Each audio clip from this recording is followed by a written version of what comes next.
Hi, I'm Jeff Klinkenberg, author of Son of Real Florida, Stories from My Life, and I'm watching Mr. Media.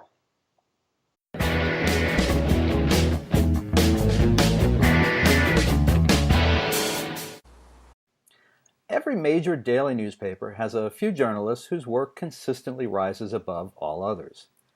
And there is an even smaller group of these top-notch reporters whose legends are beyond reproach and who are held in the highest esteem by their counterparts and readers alike. Around these parts, that guy is Jeff Klinkenberg. Klink, as he's best known to his friends and a few people who are kind of just know him, or just don't want to say Klinkenberg, wrote for the St. Petersburg Times and its successor, the Tampa Bay Times, from 1977 to 2014. He has won numerous awards for his craft over the years and collected dozens of his stories in the Real Florida book series, the latest of which is Son of Real Florida, Stories from My Life.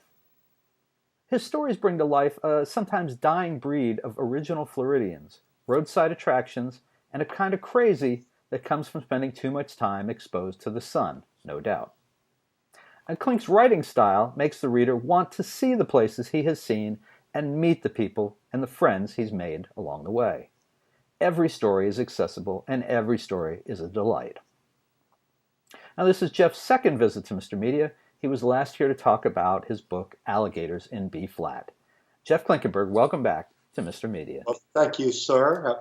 I'm surprised you didn't learn your lesson the first time, but I'm happy to be here a second time. Well, there were a lot of people who asked me not to have you back. I can say that. Thank God we put the moat in around the house. With alligators, by the way. So, Jeff, how is this collection, Son of Real Florida, different than the books that have preceded it? Well, I think probably the most obvious thing is it's much more personal. There are some real autobiographical stories in this book that are not always happy. I mean, this is, I just like anybody else. I mean, I grew up with some skeletons in my closet, and so I talk about them a little bit. So that's the first thing. And I've tried when I wrote most of these originally for the Tampa Bay Times in the last 4 or 5 years, but I revised them to be a little more autobiographical. So I'm more of a present. I'm showing you these places. I'm with that person that I'm writing about.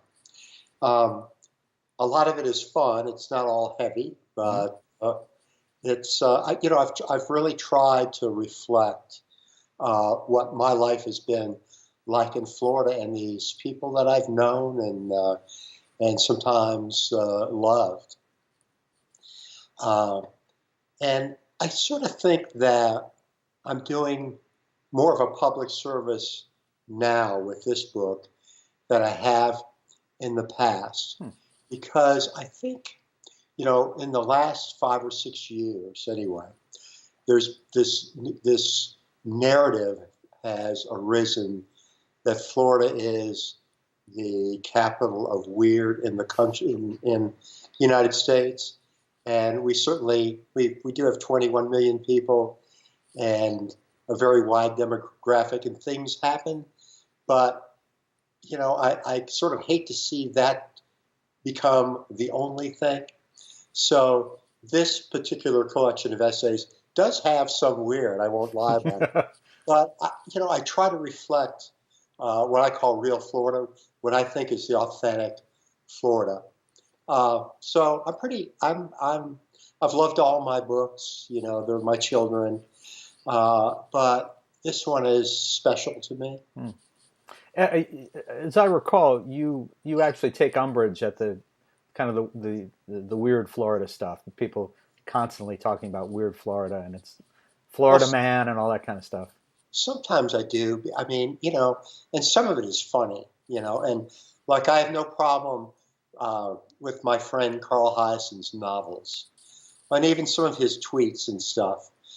He really knows Florida, and his novels are satires, and very often the weird people are heroes, like Skink, for example. But some of the other stuff, some of the nonfiction stuff, the late night stuff, after a while, and maybe because I've lived here all my life and I've known all kinds of people in this state, traveling from Pensacola to Key West, some of those things start to strike my ears as stereotypes, like dumb blonde jokes or Polish jokes. Mm. And so I start to bristle about it. I think there's just more to it. So I'm a cantankerous old man, I'll admit it. And I get cranky about it. Do you think you've become one of your own characters? Yes, I definitely. I will admit I do. You know, when I get the chance, I will skinny dip. However, I won't run down the middle of the interstate. Well, okay, that's reasonable. I think. Have you lost some inhibitions over the years? Is that what you're telling us? Probably I have. You know, I was actually. I tell people that when I was a kid, I was pretty shy and awkward. You know, the joke is, you know, I was the president of the Boys Without Dates Club when I was a young teen, and actually an older teenager. There were three of us who, you know, all we liked to do was fish and catch snakes. And while we were interested in girls, probably the smell of fish on our hands and just the idea that we liked snakes was enough to limit our dating life. So pretty nerdy. And I am still kind of nerdy, but I'm not embarrassed about some of the stuff that embarrassed me when I was a kid. You know, I like a lot of us, I really try to live life as fully as I can. And, you know, whether it's outdoors or reading or watching a film or the people I know, I really try to get some joy out of being here. Mm. You mentioned as we started that this book, the difference with this book was that it was a more personal tale, and that was I noticed that too. I had thought that because a lot of these stories I'd seen when they first published, and I thought that there were some places where they seemed a little different. Why was this a good time for you to write more personally? And there's stories that are very personal. A story about your dad, for example, things like that. Why now? Why be more personal? Well, you know, when I wrote that one, and you know, I love my dad, and he was a wonderful dad in many ways, but he did have some issues, and he would take them out on me. Mm-hmm. I was a young boy that did a lot of damage. And it took me, I'm almost 70, and it's just taken many years to get to a point where I can talk about that and forgive. And so, you know, when I was about 30, I had a book that came out. It was called Blind Dog in a Smokehouse. And it published right after my dad died. I was 33. And I wrote a column about him as the world's greatest dad, all the outdoor stuff we did and everything. And that was as accurate as I could make it at that time. When I read it, there's still a lot of truth in it, but it's told by a 33-year-old man. But when I wrote the essay that's in Son of Real Florida, you know, I was well into my 60s and hopefully a little bit wiser. And, you know, I had tried to put my dad and myself and my mom and some other people into some kind of context that made sense. So some of those, you know, there's an essay in there that I wrote back in the 80s about the death of a friend that I can hardly read now. It's just so painful. Mm. Um, but uh, these essays are written by somebody who's smarter and hopefully wiser and more compassionate Mm-hmm. than the writer, you know, uh, 25 years ago, 30 years ago. And we writers always hope that we get better, as time goes on. And that's always been the wonderful thing and also the awful thing about writing. You never master it. Mm. You never get there. And you have these great ambitions and you try your best and you don't quite get there. So I would say the ones I wrote in 1982 or 1990, they were the best I could do then, and they're good. I'm proud of those. Some of the things that are in my early books, but this, I don't know. I just feel it's like a more mature, honest guy than some of the other stuff I've done. We're not particularly close, but we've crossed paths a lot over the years. And you and my wife started at the Times together.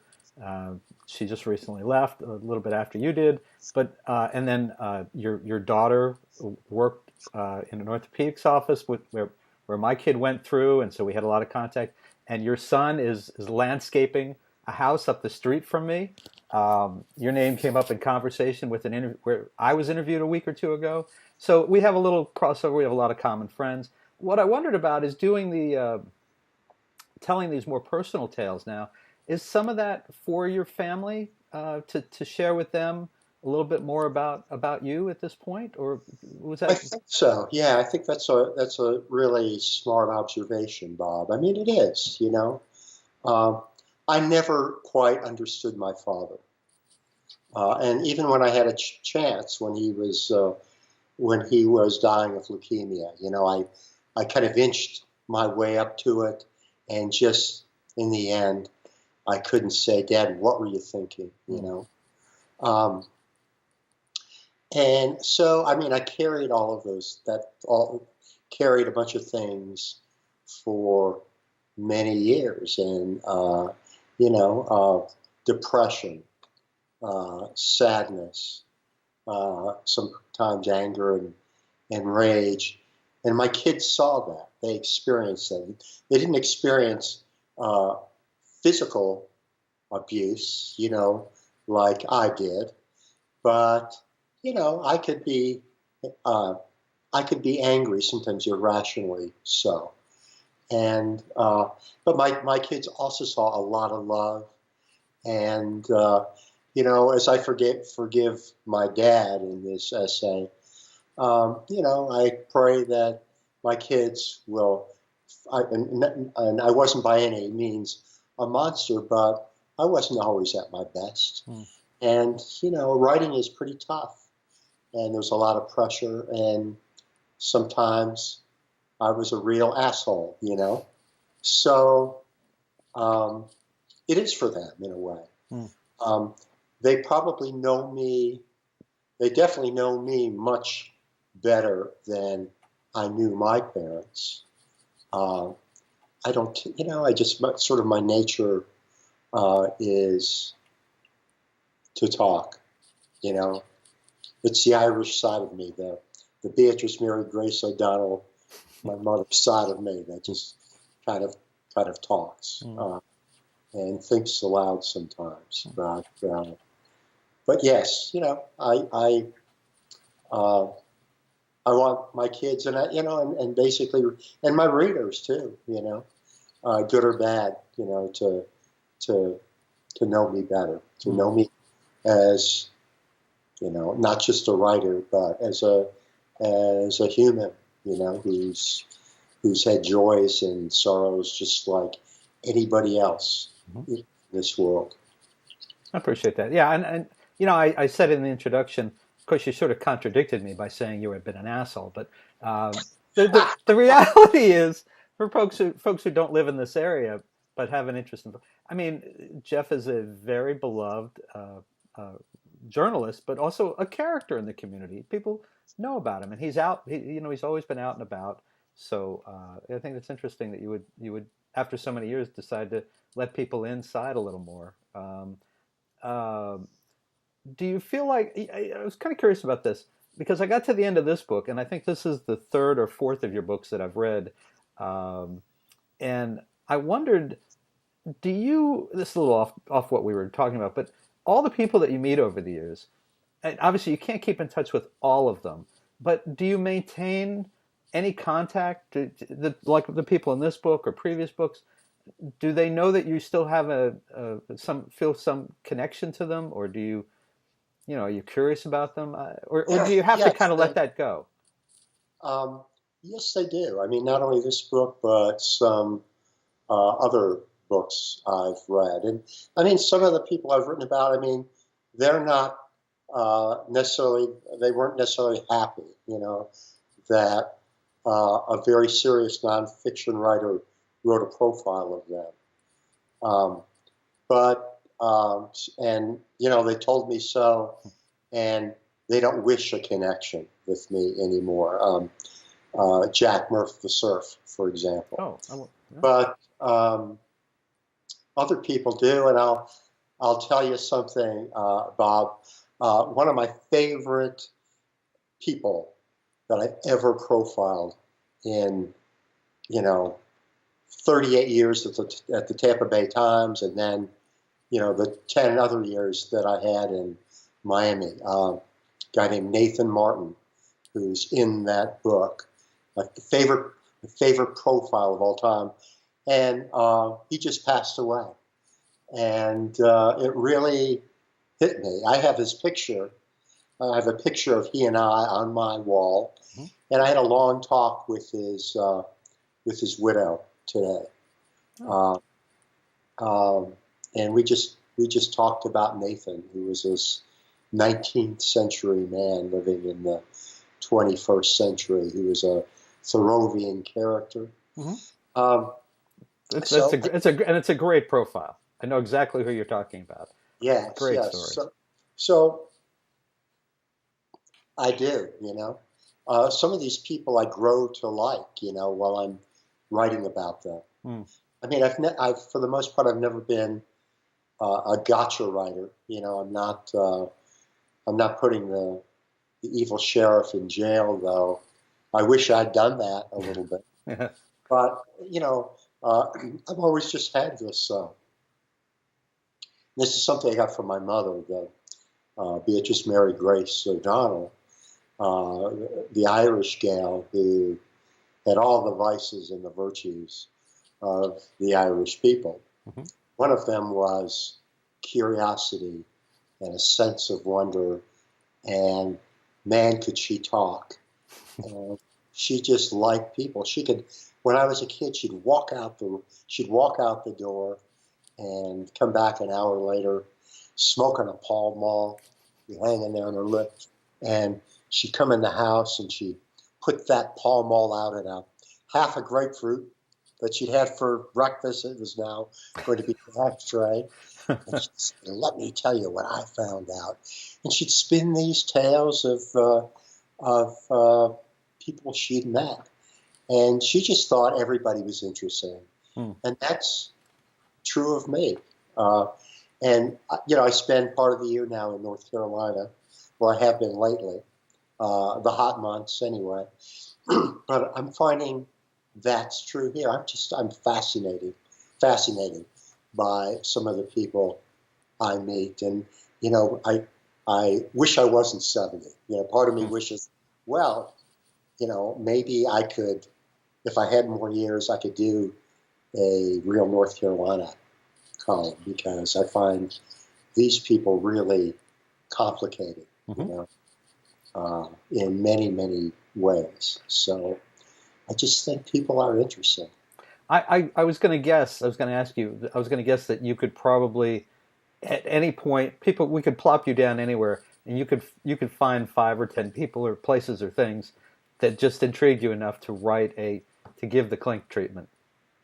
I think there's truth to that. I mean, uh, in a lot of stories in my career, Bob, I mean, sometimes when I went out on the road, uh, I knew who I was going to talk to. I made a phone appointment. I knew I was going to see them and had a sense of who they are. But then I would hang out for a day or sometimes a couple days and get to know them better. But sometimes I'd just be driving and I'd see something. I'd see a guy selling honey at the side of the road. Oh, I know that. Yeah, I remember that story. Sure. And I'd pull off and he'd think, well, okay, he sells honey, but you find out that this guy, and this story was in Alligators in B Flat, my previous book, he had this complicated life, and he was just very, very candid about mistakes he'd made when he was a young man. And this guy happened to be very Southern and very Christian, and he had repented and just tried to be a better person, and probably was never going to be forgiven by the people he had hurt. But he was out there every day selling Tupelo honey on the side of the road south of Tallahassee. And a lot of people would stop and buy that, and they would get a whole spiel from him about his honey. That was pretty interesting. But then he'd put a little pamphlet in your shirt pocket if you had one and say, "This is to bring you home safely, son." It was a religious pamphlet. And, there was just something endearing about him. There was just something very human. You want to look for the humanity in people. That's what I always tried to do, and tried not to be, try to step into somebody's shoes, even people that were not always going to be role models for us. But just try to figure out what had happened to you. What happened to you that made you want to be a thief, or what happened to you that you were standing on the side of the road selling Tupelo honey and putting that pamphlet in somebody's pocket. And it was really interesting. I did. I retired in 2014, so it's going to be 4 years in October, and I missed that of being out there, and meeting all of those people on a regular schedule, and I miss the interaction that I had with readers. But I'm certainly not a hermit, So when I'm going somewhere, I just strike up conversations, And, my wife says, "Really? You were talking 10 minutes to the checkout woman at Publix?" But it's because I just found we had something in common, or she said something and that I thought was interesting. And then, I feel sorry for the people behind us in line, that have to say, "Move on." I don't think it's that interesting, but, I'm a listener, and sadly for some of my colleagues, I'm also a talker. That's good. That's good. Well, I was thinking, we talked about this before, that maybe one way to, for people who, because the podcast goes out all over the world. So for people who have not been to Florida or have not been familiar with your work, maybe you could read a little bit from Son of Real Florida. I could. I mean, and this is the profile of anybody, Bob. But I think this is going to broadcast now, right? It's going to go out in the next week or so. Okay. Yeah. So I thought I would just write an essay, or I would read an essay that I wrote about summer. There's a section in here where I call it Seasons of Real Florida, and just talk about our seasons from the viewpoint of someone who has lived in Florida almost his whole life. Okay. So here goes. And it's short, too, so you won't have viewers turning off their computers. It's summer, and I refuse to take the blame. Summer is always Florida's longest season. It's the heat, man. It's the humidity and tropical weather. It's the mosquitoes.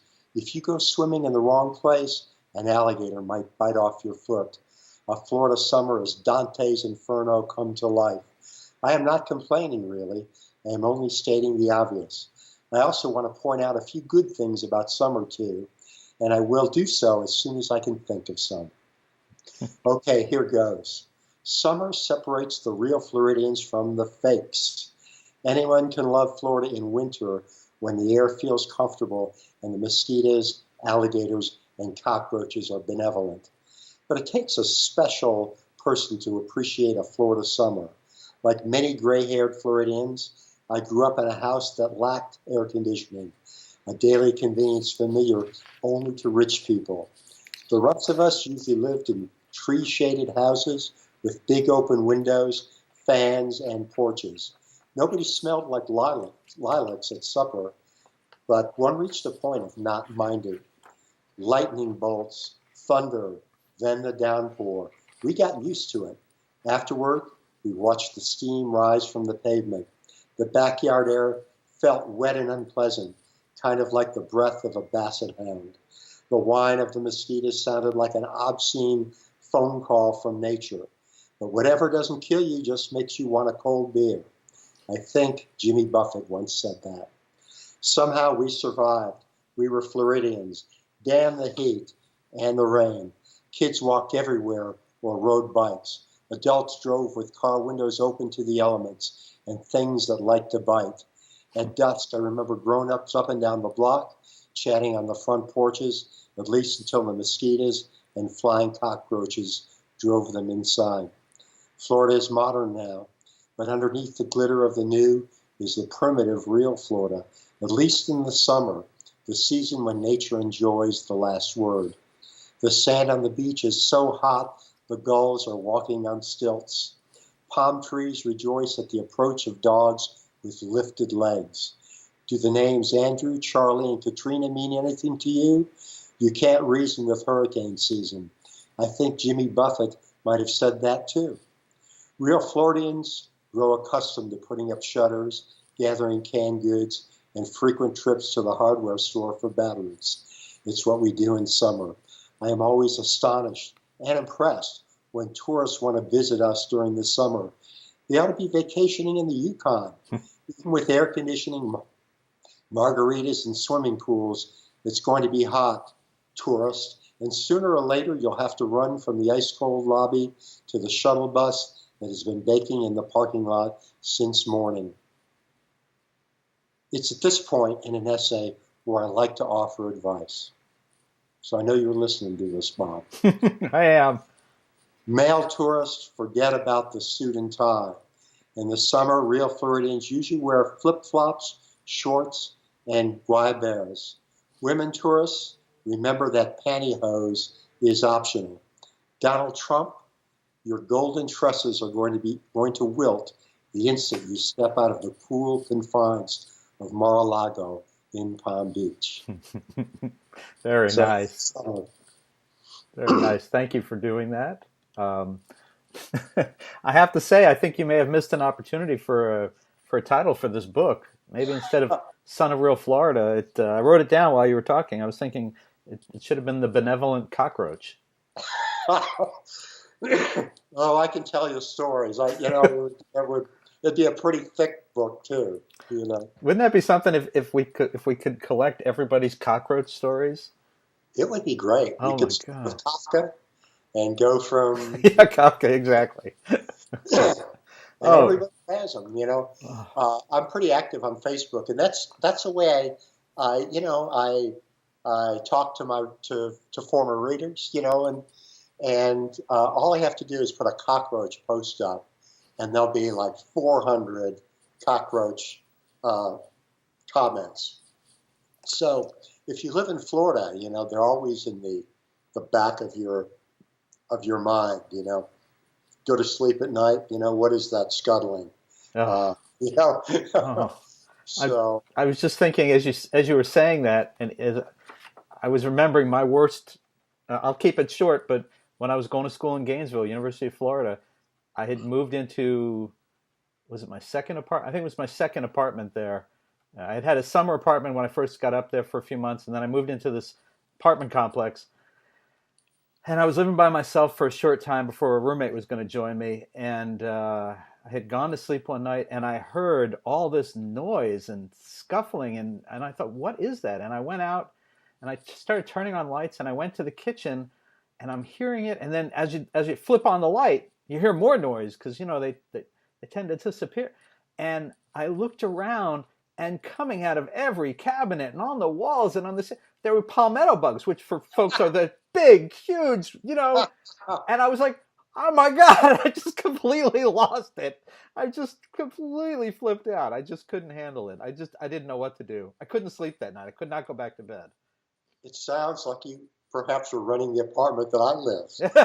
When I was in Gainesville, it was something like that. And I have to, my mother never even liked Florida, and that was one of the reasons. They moved to Miami in 1951 in the heat of summer, no air conditioning, and she was terrified to go into the kitchen at night.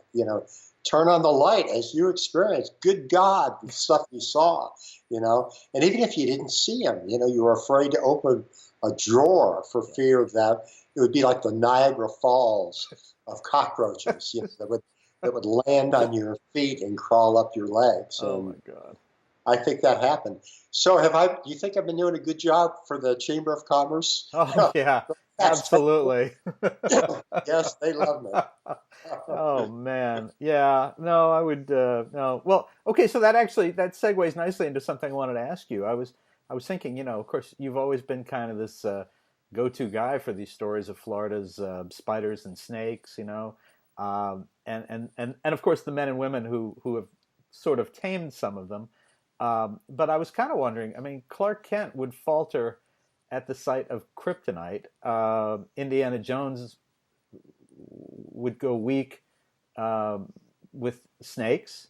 What turns Jeff Klinkenberg's legs to jelly? I would say that's a good question. There are places that I don't like to go or drive. And I've driven so much. I drove so many miles over the years. I would tell people, my next life, I'm going to be a truck driver. But there are places that the traffic is so awful, and I always feel I'm in peril. I don't enjoy driving through Orlando. Just driving from say Tampa to Daytona Beach is a little scary for me. I'd rather be, in the swamp with a cottonmouth than doing that. So I have all these, I have these different routes I can take so I can avoid the awful traffic. And I grew up in Miami. I don't have relatives there anymore, and I still enjoy going there for restaurants, and I have some friends, and the Everglades are right there, and the Big Cypress, and the Keys. But oh God, the traffic is just again, it's just awful. So I'd say traffic. Crowds of people start to get me down. And I'm gonna predict it's not going to get any better. It's only going to get worse. And anyone who lives in Florida knows we haven't done a good job with public transportation. So it's not like if you're in New York or in Chicago and you need to go somewhere, you can just jump on the subway. We can't do that. We have to use our cars, and the roads are just inadequate. So again, I'm sorry, Chamber of Commerce. But I feel like I love Florida enough where I can be critical about Florida too. Well, you've done a good job for the rural parts of Florida, for no doubt. May not be getting hired by the Tampa St. Pete Chambers of Commerce anytime soon.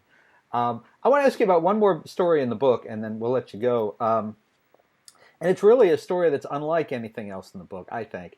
And that's the story you tell of the Beatles coming to Miami in '64. that's I read it again in the book, even though I had read it when it was in print, before. That's really a special story, isn't it? It is. And, I was down there then. I was, I'm trying to think, 1964 is when that happened. Mm-hmm. So I was 14. I wasn't quite 15. And, I had sort of missed Elvis. I was a little bit too young when Elvis was on Ed Sullivan. And so it was the atom bomb going off. And, the second time they were seen in public in the United States, the first time was on Ed Sullivan live from New York. And then a week later, it was on Miami Beach. And, I had older friends who skipped school, who hung out in front of the Deauville Hotel where they were staying. But even if you didn't do that, by then, just in about, I think the first Beatles album came out in like 1963, we were just gaga. Everybody was gaga about the Beatles. So the idea that they were in our town and people would see them, people would run into them.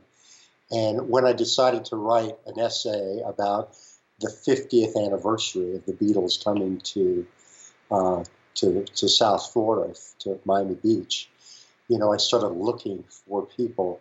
And I was just astonished by those stories, the teenagers, the teenager who's playing in the backyard, who's playing in the pool, and his mom, is a former comedian who's kind of hooked into the to show business, and suddenly the door opens and there are the Beatles. You're 12 years old, and the Beatles are now in your backyard. And in your pool. In your pool. And there was a security guard who was a legendary security guard in South Florida who guarded lots of securities, a lot of celebrities. And, one day he just tells his family, hey, get right, we're going to have a special dinner tonight in North Miami Beach. And a working class neighborhood is where they lived. And so the family thinks some uncle from California is coming, so they set up a table in the living room. And Mom makes her roast beef. She's famous for that. And the door opens, and the officer brings in the Beatles, a home-cooked meal. And it's not like they're anxious to leave. They're having a great time. They have a great time with his family. They stay for hours, and then the neighborhood kids catch on. I guess they see a limo out there, and they knock on the door, and they're allowed to come in. Mm-hmm. They can't make a scene. They can just walk around the table and shake hands. And Paul chooses that moment to embrace the 12-year-old daughter of the security guard and gives her a big kiss, something that will be her childhood story for many years. And now, when I wrote that story, 50 years had passed, and, she was 62 years old and a successful attorney, and she was still a Beatles girl, still was in love with Paul. And that happened. And, I put it in the sort of the first personal section because my dad was a musician and I love music. And one of the lovely memories I have of my dad is during that time. My dad was not one of those parents who put down the music of the new generation, and so he appreciated the Beatles and he appreciated the Beach Boys and some of the things, and he would try to play that music on the piano. I was going to say he was a pianist.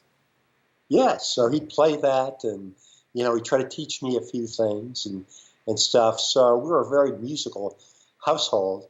So the Beatles were really special. Hmm. Well, and folks, you have to know as we bid farewell to Jeff in a second that Jeff was in a pretty legendary band himself, the Fabulous Nosecaps, truly a legend here in our area. I don't know how I'm making a connection between your Beatles story and the fabulous nose caps. If We, I were you, I wouldn't say a word. I'd just accept it and glow. I'll just say we were peas in a pod, you know. But other than that, I'll say nothing more. That's great. Folks, listen, you can find Jeff Klinkenberg's latest book, Son of Real Florida, Stories from My Life, in great stores everywhere, or you can order it right now at a great price at MrMedia.com. If you're watching this on MrMedia.com or listening on MrMedia.com, below the video player, below the audio player, you'll see the cover of the book. You can click on it right now, download the book. You can download it instantly, or you can have it sent to you. I understand with their drone service, Amazon can have it on your front doorstep in 30 minutes or less. Or it's free. No, I'm just making that part up. But you can get it pretty quickly. You'll enjoy it. Fun book. A lot of great stories about all kinds of things. Jeff, do you have a website? Are you on Twitter, Facebook, any of that kind of stuff? Yeah, I am on Facebook. I'm on. I tweet, and I do have a website, and it's jeffklinkenberg.com. It's very easy, and I have all my my books, and there's some videos up there that were taken while I was out in the swamps, and my speaking engagements are on there too. If people want to catch up with me in person and get a signed book, they can find out a little bit more there. And as soon as we call this a day, I'm going to jump on that and update it. Very good. Very good. Jeff Klinkenberg, always a pleasure to see you, to talk, whether it's you or even members of your family who we're very fond of here in our house. Thank you so much for joining us on Mr. Media today. It's always a pleasure. You're the best, mister. Talk to you later. All right. Bye. Thanks.